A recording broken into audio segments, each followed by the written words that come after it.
Well, what can I say? I rode in the 2024 Gran Fondo National Championships, a goal that I set myself up for at the beginning of the year. Well, let me rephrase that. It was the goal I set myself up for at the beginning of the year. And it was the reason I started this whole journaling process to begin with. Granted, I didn't do as much as I had planned. But how was it? How did I qualify? How did I do? Well, let's just say history was made on this ride. I'm not a pro. I'm not an expert. Heck, I'm not even a bike mechanic. So why am I sitting here talking to you about cycling and the journey that I set myself on? I'm one of who knows how many out there who love to ride their bike, try to go fast, and want to challenge themselves on the bike, but we're not racers. There's no team, fancy bus, army of trainers, mechanics, big budgets, any of that. Just someone who gets the thrill of freedom on the bike and wants to challenge myself to something new. So let's take a step back and look at what my plan was for the year.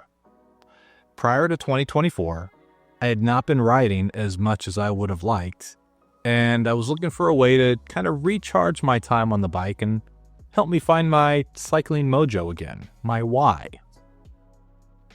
Never having ridden in any sort of competitive way, I found the idea of the Gran Fondo series kind of a good way to kind of dip my toes into that world.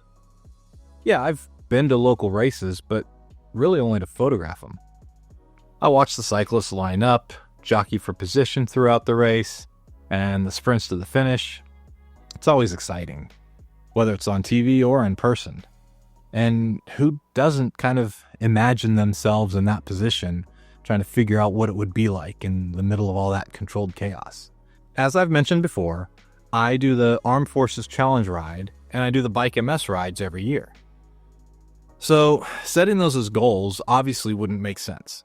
Sure, I could try to set a goal to do more laps on the challenge ride, or to get a better completion time for the MS ride, but that seemed more of a easy goal to set. I wanted to give myself something new and competitive. I wanted to see where I stacked up against other people going on the same course as me on something that was more than just a fundraiser. I wanted something where there were kind of real stakes at play. So, enter the Gran Fondo National Series. You see, this was something that I could take part in that kind of had real ramifications on being able to work myself into a restricted pool of individuals. A pool of names where you had to earn the placement into the final ride of the season. This is something with podium finishes and competitiveness, all the things that I haven't really done before. Now, I wasn't trying to fool myself and think I had a shot at the podium. I knew that wasn't a reality. What I was looking for was to see how close I could get to qualifying for the championship ride. Again, knowing that it would really take more than a year to get there. The people riding these are also racing other races. Road, crit, gravel, cyclocross, you name it. These are people who have been in constant training for years because they're on the race circuit and they go all over the country competing. So no, I wasn't thinking this weekend rider who could really stand to lose a good 15 to 20 pounds was going to challenge them for their positions within the results bracket. I just wanted to see where I would stack up to them, try to adjust my training throughout the year to get better, and slowly work my way up from the very bottom of the list. The schedule I laid out for myself and what Fondo rides I wanted to do, I kind of knew I would be eligible to be in the championship ride. Not because of any performance abilities. Again, as a reminder, the athletic or competitive way to qualify for the championship ride is that you have to finish a Fondo ride within a certain percentage of your age bracket. The non-athletic way is really just to ride a certain number of Fondo rides throughout the year and you're automatically qualified. The non-athletic way was not my goal and was not how I wanted to try and get in. to no surprise, I didn't finish in the necessary placements throughout the year. But that's as expected. But I did ride in enough of the Fondos to have a spot in the lineup. When it came time to register for the final ride, I kind of went back and forth on whether I was going to do it or not. On the one hand, I didn't want to because I didn't feel I had truly earned my placement, and I would just be a poser with a number tag and a jersey. And I also knew that this ride would be more difficult than any other ride that I had ever done, and I really didn't feel like I was ready for it.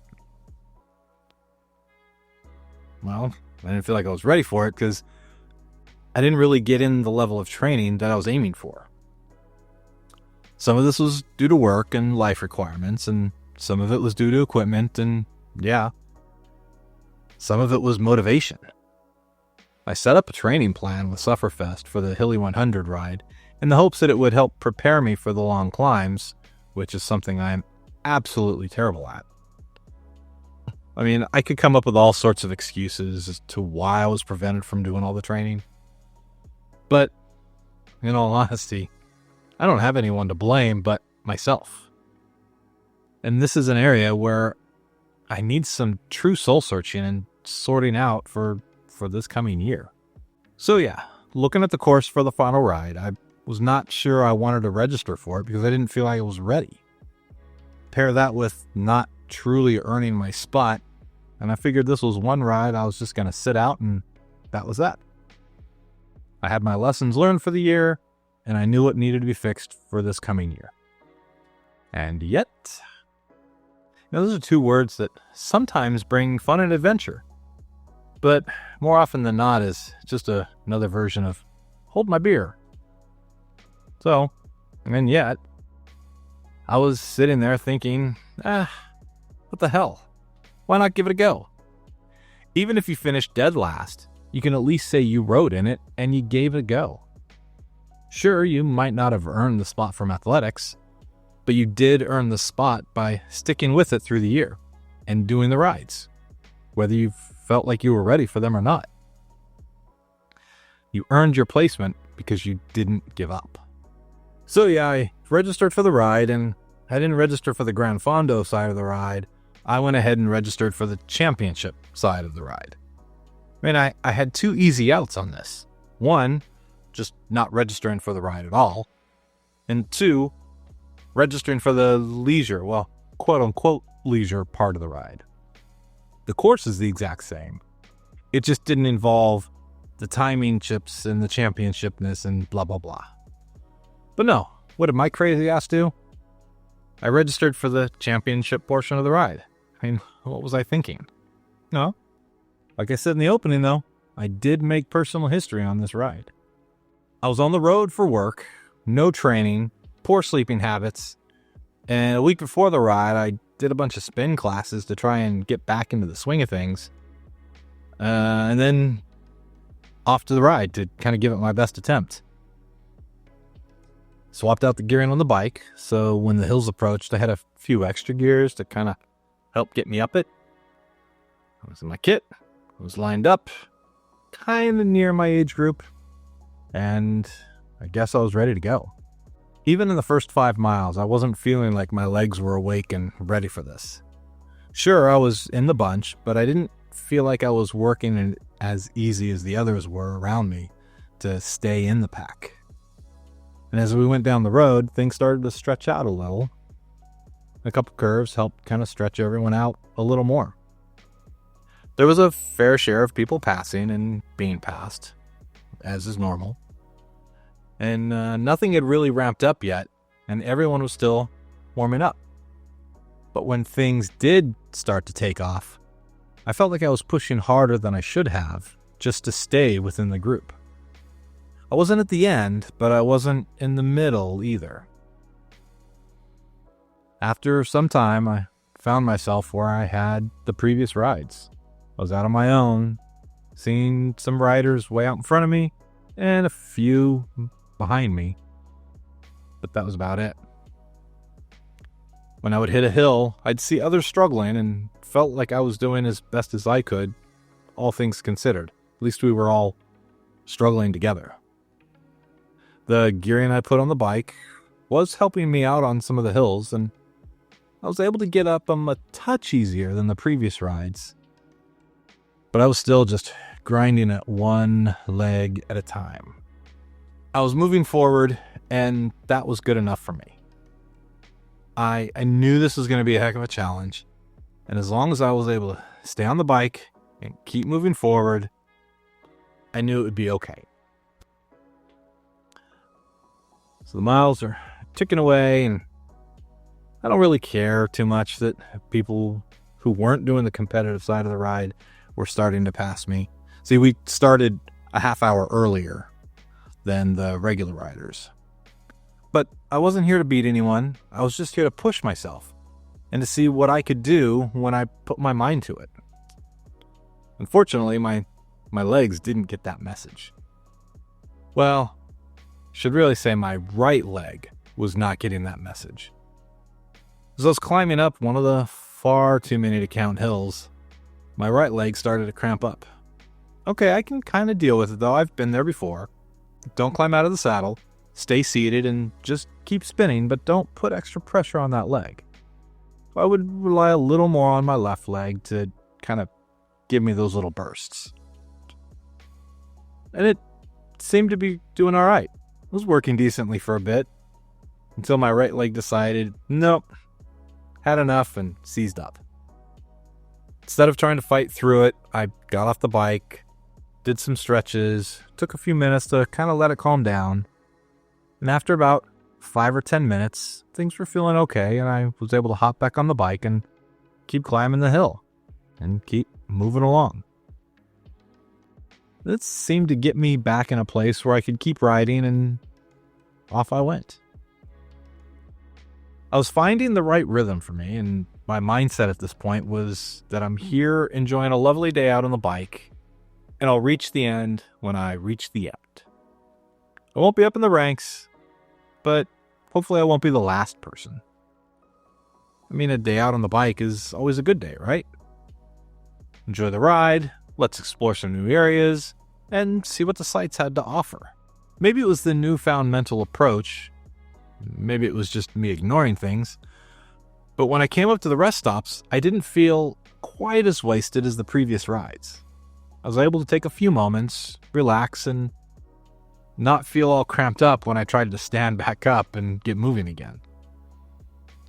Obviously, the previous cramps I experienced was just a fluke, and the remainder of the ride, things will be just fine.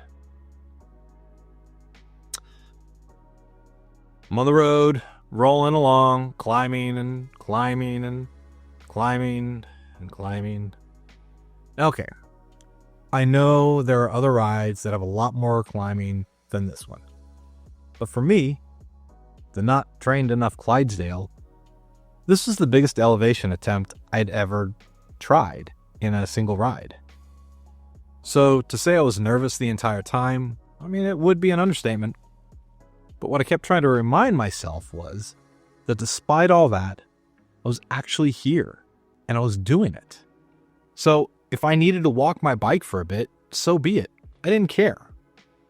I was pushing myself into uncomfortable territory in order to learn, grow, and evolve. This is how we break free from the monotony and improve. I was struggling, but I kept the cranks turning, and I was proud of doing it, no matter what pace I was going. A positive mindset can overcome so many mental obstacles. However, a positive mindset cannot overcome physical limitations. The bigger the climbs got, the more my right leg started to cramp up again, and I ended up in this pattern where I would need to pop off the bike, do some stretches, do some walking, about halfway up almost every hill. I would push as long as I could until the cramps got to be too much, to the point of pretty much seizing up. Stretch, walk, relax the leg, hop back on. All right, I can do it. It's going to suck for the rest of the ride, but I can do it. And then the impatience took over. In my infinite wisdom, I thought, maybe I could just offset some of the cramping by pushing more with my left leg to take even more tension off of my right leg. Yeah, that was a smart move. Once my right leg started to cramp up, I would push harder and pull more with my left leg to keep me moving and to release the tension from the right leg. And for a while it worked out, and I was able to tackle a hill or two without having to get off the bike. Lean more on the left leg, and then use the flats and the descents to kind of recover and give that leg a break to prepare it for the next climb. Yeah, that does work, but only for so long before the left leg decided, you know what? No, I'm not a fan of this, and started to cramp up as well. All right, well, back to the old ways of hopping off the bike, stretching, walking, getting back on, climbing again, over and over. I will admit, though, when I couldn't lean on the left leg anymore, that's when my mental game took a deep nosedive. I had no other backup plan, and I wasn't really seeing many riders anymore. I was fully cooked, and I didn't know if I could legitimately continue on. So I was rolling down the road. I was approached by one of the SAG vehicles coming from the opposite direction. SAG is support and gear. Rolling aid stations, basically, in case a rider gets into trouble with equipment or needs water or just has to call it quits. And they asked if I was doing okay. I always, in these rides, give a thumbs up and say, yeah, I'm good, and they keep rolling by. This time around, I just didn't have it in me anymore. I pulled to the side and said I was done.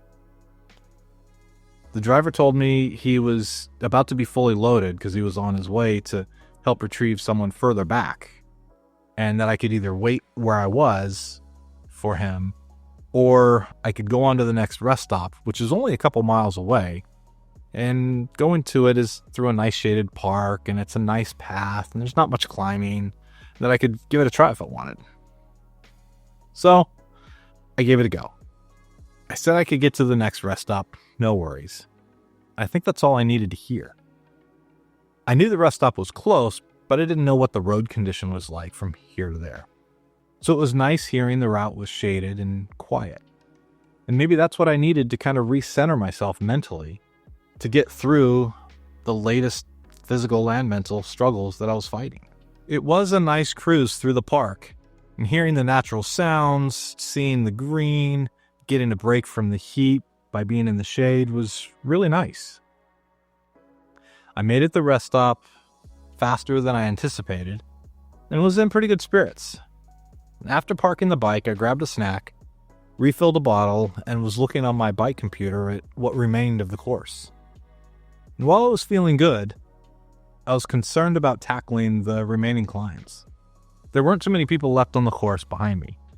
And aside from 4 or so people who left soon after I arrived, there were, according to the people running the rest stop, only a few people still making their way to that rest stop.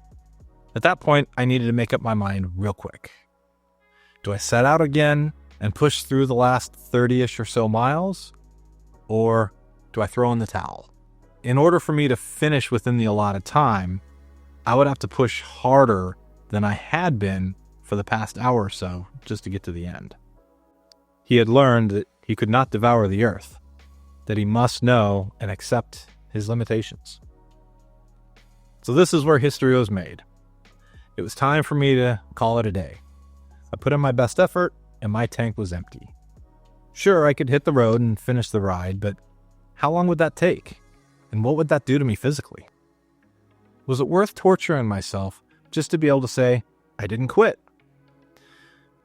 While this wasn't the outcome I wanted, envisioned, or even hoped for, this was the reality of the situation. I walked over to one of the SAG vehicles and I let them know that I was done for the day. They smiled and said, sure, no problem. Why don't you put your bike on the rack and we'll head out to the finish in a few minutes. With my bike on the carrier, I sat and waited until it was time to go. My bike wasn't the only one on the carrier, as there was another rider also waiting to get a ride back to the front. So, I knew I wouldn't be the only one sagging out for the day. But it was nice to have a little proof, at least to myself, by having another person there with me doing the exact same thing. This is my first ride I've ever had to sag out on, so this was new territory. We rode back to where everyone else was, grabbed some food, and gave the body a break. There were celebrations being held and people being called up to the podium for their respective age groups, and a good time was being had by everyone. I knew I was never going to be part of that grouping, but it did kind of sting a little extra to see all the finishers get the finisher medal. And yeah, I know, that's participation trophy level, but it's also a physical representation of completing the course, which I didn't do.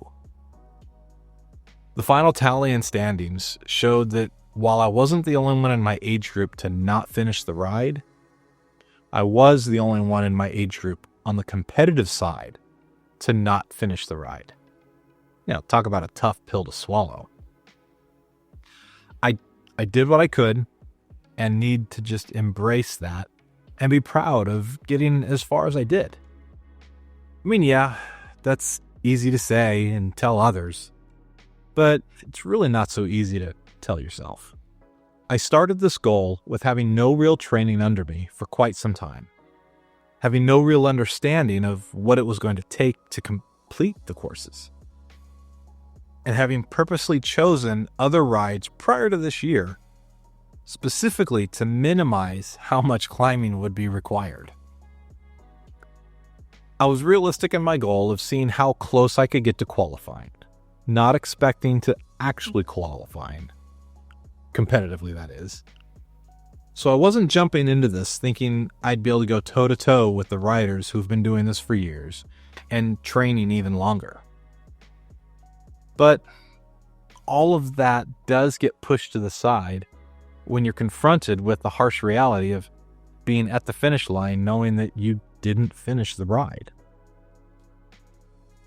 But this is how we learn, right? And this is where I would toss in another quote or two about how failure teaches up more than success will, or through struggle we blah, blah, blah, blah. Yeah, well, those are true. It really only helps so much. So I needed space from the ride and the experience before I was in a place where I could talk and, joke about the ride and my activities on it. But that was then, and this is now. And this experience didn't keep me off the bike for long, but it did shine a huge spotlight on what I need to do to be ready for this year. I need to work harder on my motivation and training, mainly motivation. Aside from that ride, there was only one other ride that I had been looking forward to all year that promises to be a ton more fun, a lot more enjoyable, and less climbing. But you know what? Talking about that's going to have to wait until next time. So thank you for joining me on this cafe stop and listening. Let's continue this soon.